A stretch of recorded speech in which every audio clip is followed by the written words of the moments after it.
Hey friends, welcome back to our channel Share Support.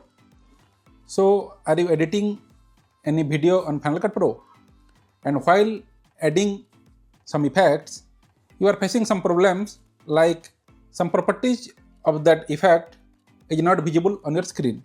So in today's video I will show you how to get rid of it.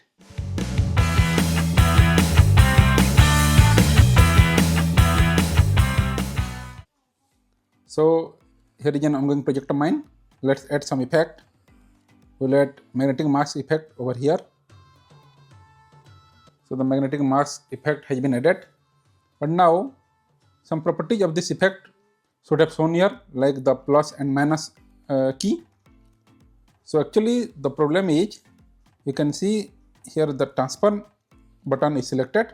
Just deselect it by clicking here, and here you go, you can see the plus and minus key over here.